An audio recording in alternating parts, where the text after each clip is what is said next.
Okay, close. We're ready to go in. We're waiting on you guys. No?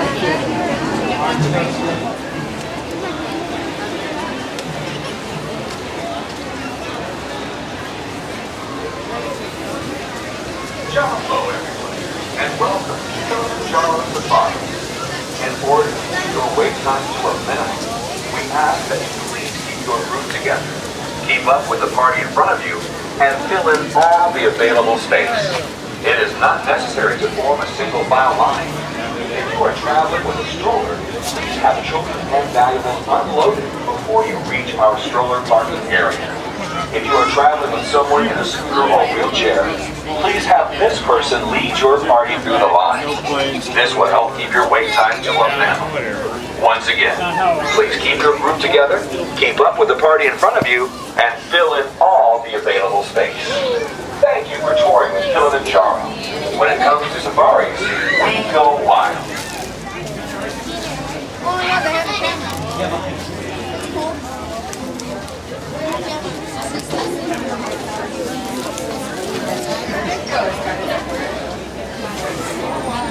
That's good too.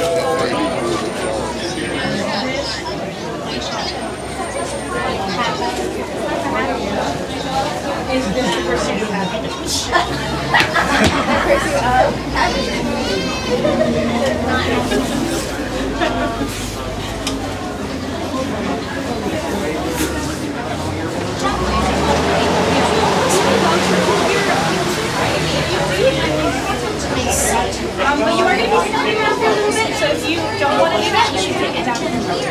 They can't walk. Take it online. Are you both together? Please note that it is divided into two distinct zones. The area with handrails is the loading zone, or Zone 1. Zone 1 is where you will stand just before you board your vehicle, and Zone 2 is immediately behind it. As you move out into Zone 2, please note the 4 circles at your feet in each row of the zone. Each row can comfortably seat 4 adults. Children may be seated next to or on the laps of their parents or accompanying adults. As the group ahead of you boards the safari truck, you may follow them into the loading area. Jumbo everyone, and welcome to Kilimanjaro Safaris.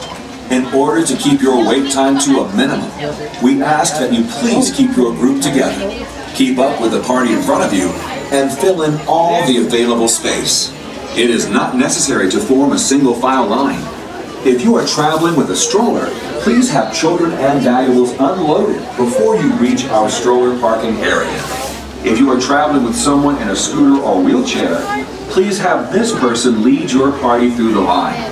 This will help keep your wait time to a minimum. Once again, please keep your group together, keep up with the party in front of you, and fill in all the available space.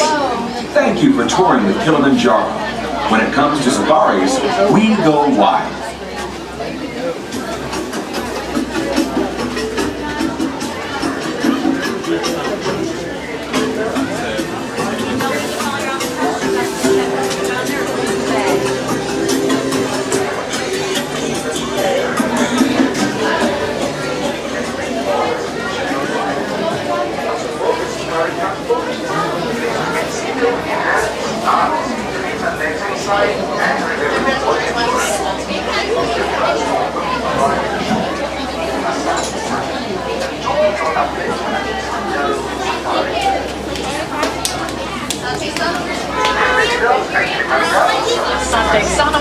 That does mean thank you here in Harambe, friends, and as we also like to say, Twende, which means let's go!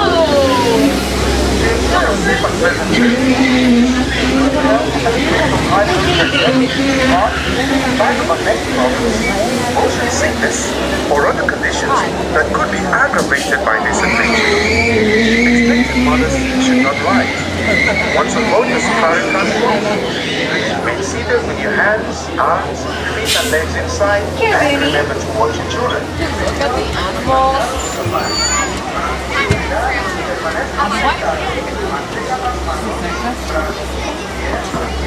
Alright friends, on the right hand side, please watch your hands, arms, feet, legs. Those doors will be closing. We say here in Harambe Twin Day, and that means let's go.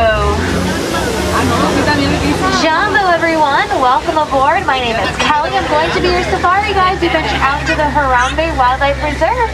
Now let's go see some animals. That was fun. Now a few safety reminders before we do head on out into the reserve. Make sure everyone remains seated at all times. Keep your hands, arms, feet, legs, and children inside the truck. Also, make sure you hold on to those personal belongings. It does get kind of bumpy out there on the reserve. If anything falls off the truck, you're probably not going to get it back in the same condition as it was. Just hold on to anything that you don't want to lose when we're out there. Now we're just going to wait here for a few more seconds. We're waiting for the warden to give us their all clear signal to head on into the reserve and start our journey into the Little Aturi Forest. And there it is, so we are on our way.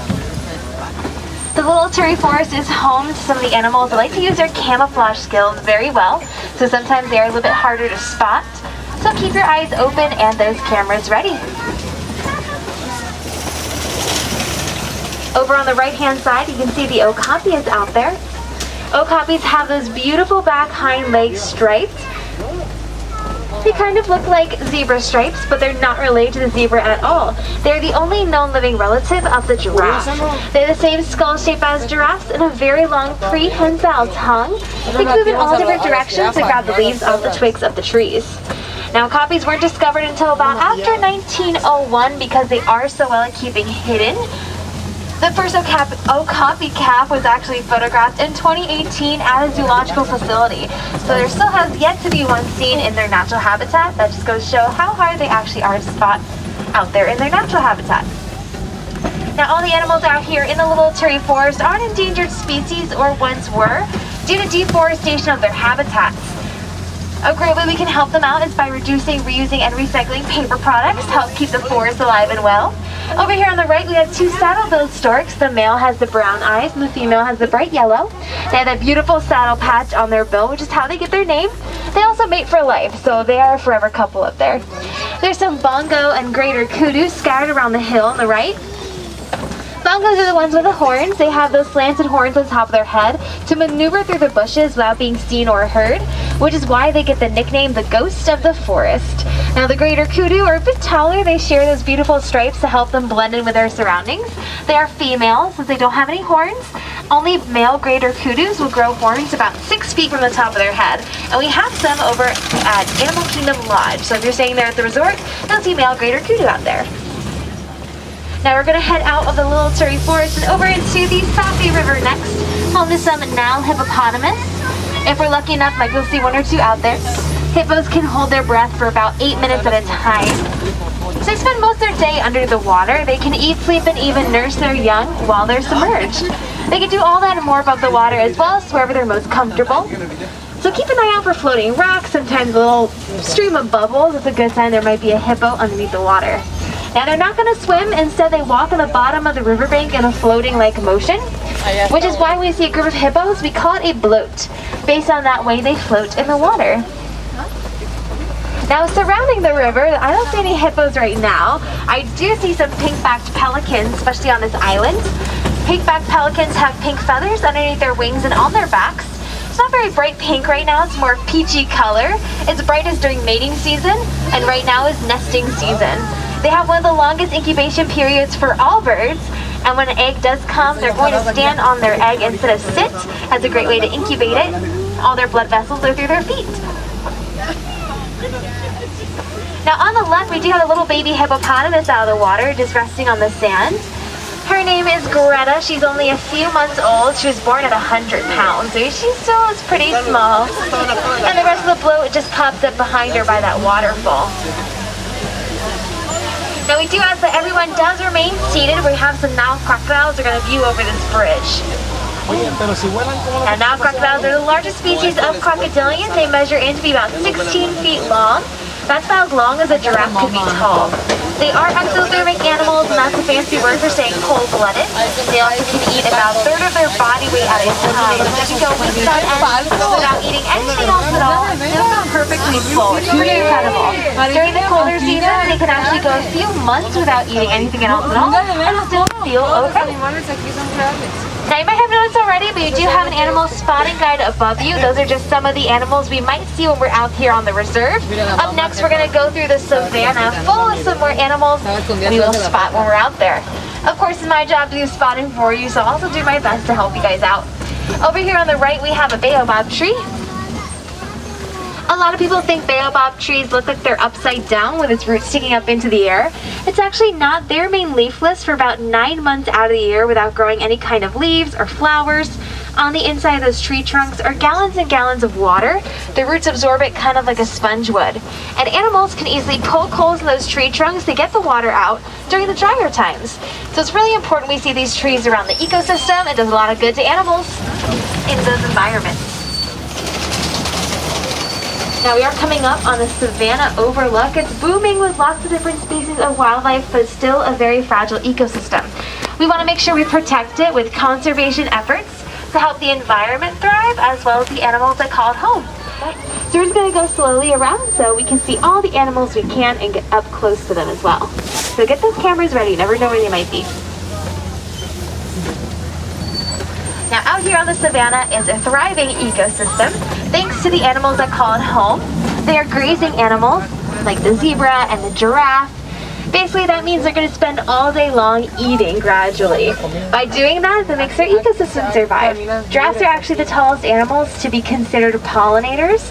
As the giraffes eat out the tops of the trees, they can get pollen and seeds stuck on their noses. As they go to the next tree for another snack, they're pollinating it. And giraffes will eat over 20 hours out of their day, so they do a really big part in helping their ecosystem survive. Also on the right, we can see some more grazing animals, including the white-bearded wildebeest. Wildebeest are the largest herding animals in the world. Right now, they're all laying down together. We'll get closer to them as we make our way around. But when they lay down, they purposely leave space in between one another just in case they do have to get up in a hurry and stampede. No other wildebeest will get kicked or stepped on. So actually watch out for one another, even though the herds can go into the millions and be seen by satellites. They're so large. Over here on the left, we have a den home to some predators. You see the African wild dogs moving around to the left out here. They also get the nickname the painted dog, because those painted spots on their fur. They are the most successful hunters out here with a 90% success rate of what they hunt, they catch. They are better hunters than either big cat like a lion or a cheetah would be. What makes them successful is their endurance. They can hold their top speed a lot longer than any other big cat could. They also hunt in a pack, so they can attack their prey from all different angles, always making them successful. Now the females will actually carry their pups for about 10 weeks before giving birth, and then she'll create burrows, and those burrows she'll hide the pups in until they're old enough to hunt together as a group, so they won't be attacked from other large predators. Over here on the left we have some sable antelopes just past the Termite Mounds. Sable antelopes have those beautiful curved horns that go around their back. Actually are there to protect their back from any predators jumping onto them. So that's an adaptation that they have that they developed for that same purpose. Now they're pretty territorial and protective of one another. So these zebras usually don't get too much closer to them without causing a ruckus. These are Hartman's mountain zebras. Hartman's mountain zebra have an extra lap of skin on their neck. It's called a dewlap. That dewlap will circulate blood and it keeps them cool throughout the day. They're the only variety of zebra to have this. They're going to make that sound usually when stampeding to warn the rest of their herd that they're on the move. Other than that, they are pretty quiet.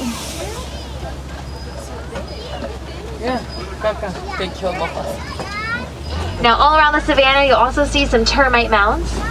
They are made out of 3 ingredients: saliva, dirt, and dung, and they're almost as hard as concrete. Most of the time our larger animal friends like the giraffes and the Lincoln cattle and the elephants will use them as scratching posts. They're the perfect height to scratch a giraffe's itch. So we see that happening quite often throughout the day. Now coming up on the right hand side of the truck, if you look at the very top of the hill of the head, you'll be able to see a pair of horns sticking out up there. Those belong to the Lincoln cattle I was just talking about. Both males and females have those gigantic horns on top of their head. Hopefully we'll see them on the other side of that baobab tree and get a closer look as we make our way around the reserve. There's a few more members of the zebra family out here. Now if you go all across the park, you might be able to spot at least 3 different varieties of zebras out here at Disney's Animal Kingdom, which is pretty cool. They all have their own unique stripe pattern and different colorations and sizes. Zebras can actually get up to be about 900 pounds. Also on the right, we have some Springbok up here on the hill. Springbok can spring up into the air, just like their name, about 6 feet with one jump and a 13-foot distance, which is how they get their name, of course. They may look tiny, but they're very powerful and athletic, as they can run at speeds of 20 miles per hour. And of course, we have the Maasai Giraffe over here on the right-hand side of the truck. That tiny giraffe eating right now, his name is Humphrey. He's only a few months old, was born about 6 feet tall. The Maasai Giraffe are the tallest variety in the world, so they can get between 16 to 18 feet tall once they mature as adults. They get most of that length from their neck, as 7 vertebrae in it, just like a human's does. Now this giraffe over here on the right is laying down. That's a pretty rare sight to see. Giraffes in their natural habitat won't lay down very often. That's a very vulnerable state, as a predator can easily jump onto their backs.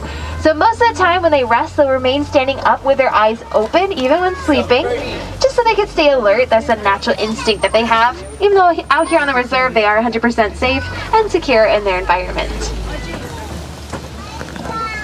There's a few more giraffes out here eating, like I mentioned before. They're going to eat over 20 hours out of their day.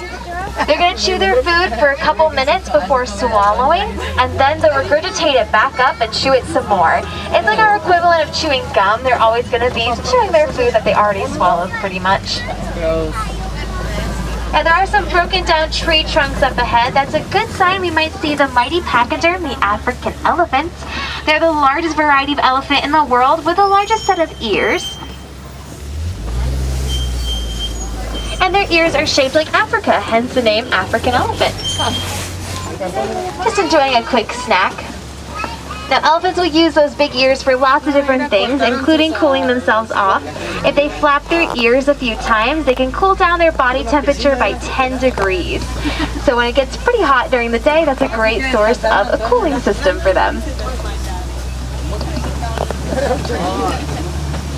Now I'm hoping to get another look at this elephant from the opening of these trees up ahead. Now you can see this elephant using that trunk to eat. That trunk has more muscles in it than the entire human body contains. So it takes elephants 3 to 4 months to fully understand how to use it. It is so meticulous, it can pick up a single strand of hay. Now because those ears are so big, it also provides the elephant with excellent hearing. An elephant can hear another elephant's call from over 6 miles away. They can also hear a tiny little bee buzzing from a few miles away as well too. That's pretty impressive, but really important to the elephants as they are terrified of bumblebees. If an elephant hears a bee buzzing, they will stay clear of that area. And we use this research to help out local farmers in Africa since they're having issues with elephants getting into their crops and eating them. By putting up beehives along the fence of the crops, that'll keep the elephants away without getting harmed, keeps the crops growing so the farmers will be happy, and now the farmers can sell the honey that the beehives create and profit to local communities. Now we are coming up on some red clay pits. Red clay is a very important part of an elephant's diet. It's packed with vitamins and minerals they can't get from eating plants all day. They'll use their tusks to ground up the red clay and use their trunks to put it in their mouth and eat it. It's kind of like a multivitamin us humans would take just for the big pachyderm like the elephant instead.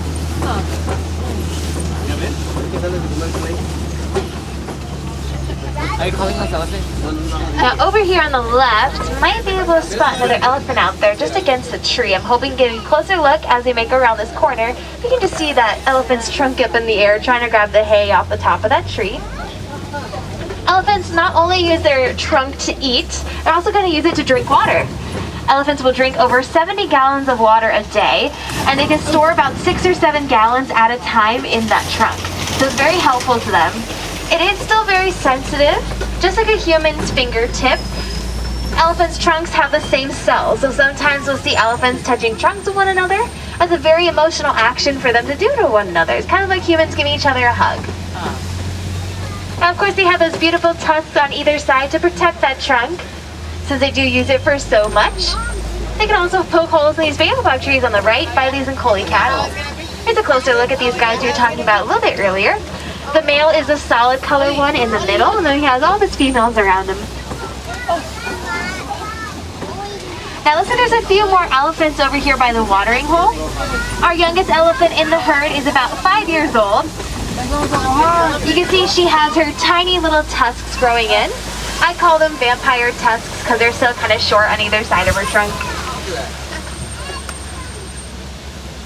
Now they'll use this watering hole as a great way to cool down. They take a dip in there, those wrinkles will absorb the water and actually still keep them cool for a few minutes afterwards. Coming up on the left, we have a flamingo island. This is a flamboyance of greater flamingo. They're the largest flamingos in the world, also lightest pink in coloration. They get their color from eating large crustaceans like shrimp throughout their lifetime. Now with flamingos, there is a little joint on their leg. That joint is not their knee, it's actually their ankle. So everything below that is considered to be their foot. So they do have very long feet for birds. Now we are entering my favorite part of the reserve. This is white rhino territory. White rhinos love to roll around these mud pits up ahead. It's a great way for them to cool off, but also a natural form of sunblock. Looks like we have some white rhinos moving around up ahead as well too. Now this is what we call a crash of white rhinos, the group. This little one up in front is Ranger. Ranger's about a year old, and he's well over 1,200 pounds. Which sounds like a big baby, but he's going to get between 4,000 and 5,000 pounds on average, so he still has quite the growth spurt to go to. White rhinos are not actually white in coloration. They get their name from the mistranslation of the Afrikaans word white, which means wide in reference of their size and their limb shape. There's another one coming on the right-hand side of the truck.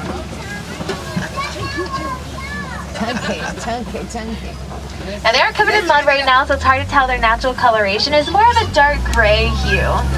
Now unfortunately, white rhinos aren't an endangered species. They also have terrible eyesight. So from this distance, we're pretty blurry to little Ranger, but he relies on his sense of smell instead to kind of sense his surroundings. He's pretty social, so he doesn't mind us getting this close to him. Male white rhinos, once they're mature, they'll have their own territory over 1 square mile, and they'll scrape their dung all across that mile so all the other females can smell where their territory is, since their eyesight's not going to be their advantage. Now on the left, if you have an eagle eye, you might be able to spot some spots. Looks like there are 2 cheetah up here on the hill, but also we have an ostrich passing us right now. Now this is a female ostrich. She has those beautiful dark gray feathers, they're also close to black. They're the largest birds in the world, but they won't use their wings to fly.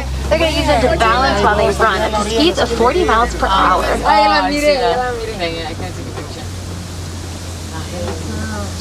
Now hoping you find the rest of the ostriches up ahead as well too. But up ahead we're approaching a kopie.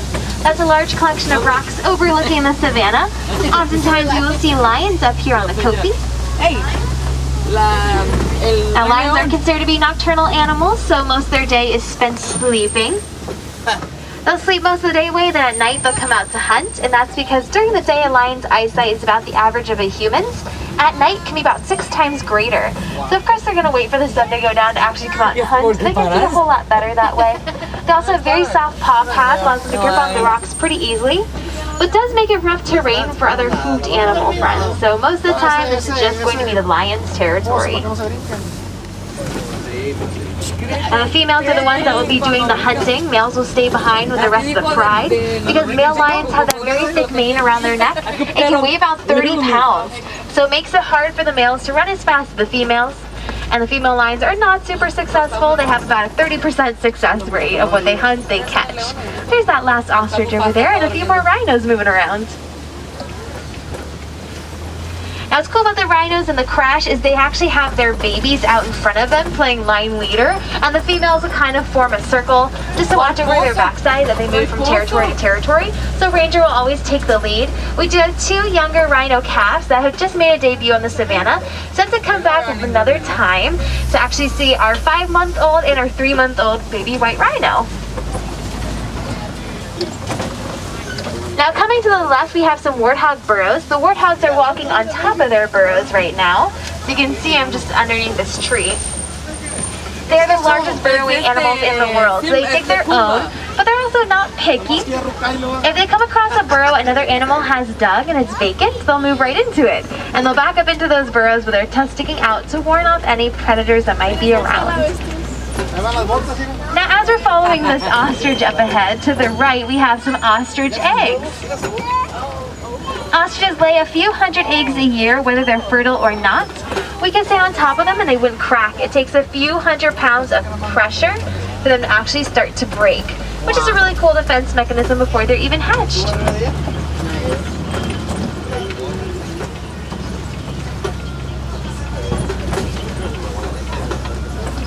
Now up next, we're heading into the Warden's Post.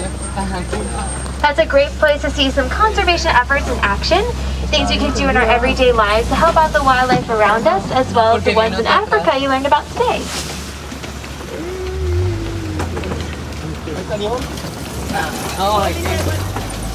While we're out here, you might also see our resident goat friends, the Nigerian dwarf goats. Goats are used on farmlands all over the world to help the ecosystem naturally survive, but also give farmers a natural source of dairy. Nigerian dwarf goats are a very small variety of dairy goat, often used on farms for milking and grazing purposes. They are pretty cute. Sometimes we'll see them butting their heads together. That's a way for the goats to establish dominance and mature within their group, so it's very important that they play with one another.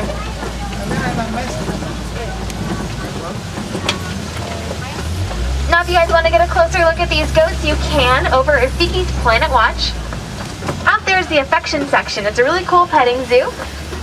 So you can pet and touch lots of different farm animals and learn a little bit more in detail about how they contribute to the ecosystem. Also, Rafiki's Planet Watch is our full-service veterinarian clinic where all the animals on our reserve go to get checkups daily. So if you happen to go at the right time of day, you may be able to see one in session and be able to watch. Our nutrition center is also out there, so you can see what all the animals eat and how we prepare it, what's inside animal poop, which sounds disgusting, but it's very interesting, and lots of creepy crawling reptiles and critters.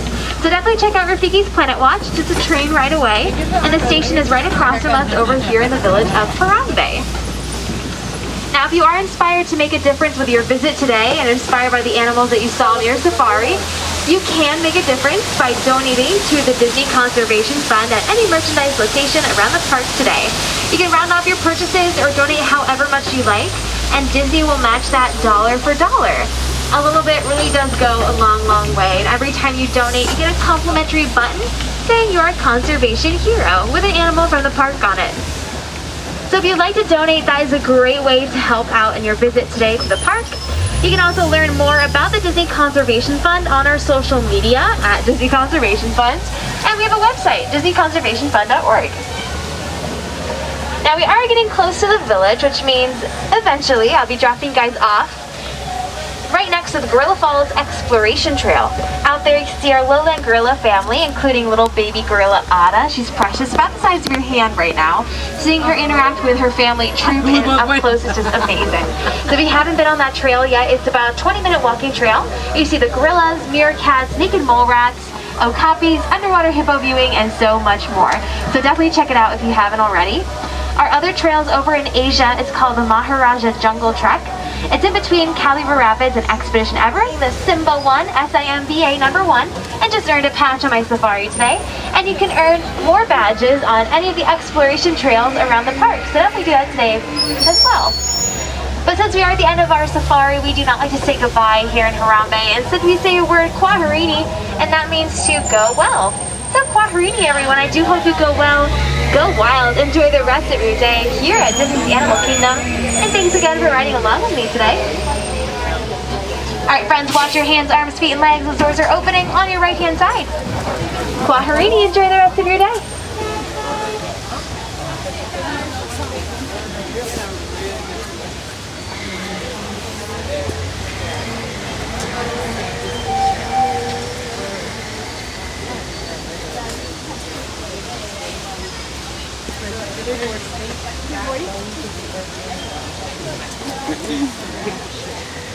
You know what you're gonna do with Joe?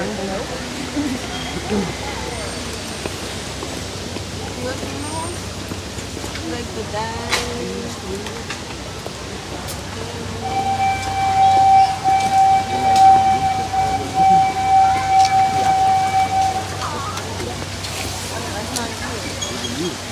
That's not you. Maybe like opposite. I was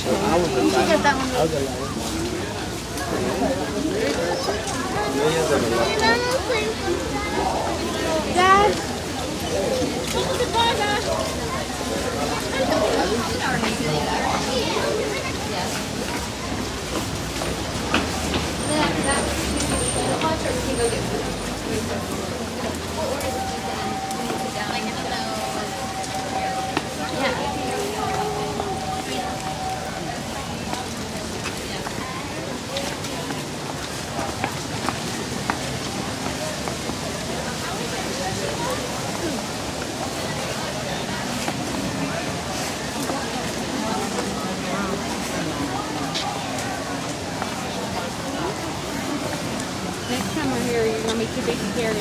Open it up.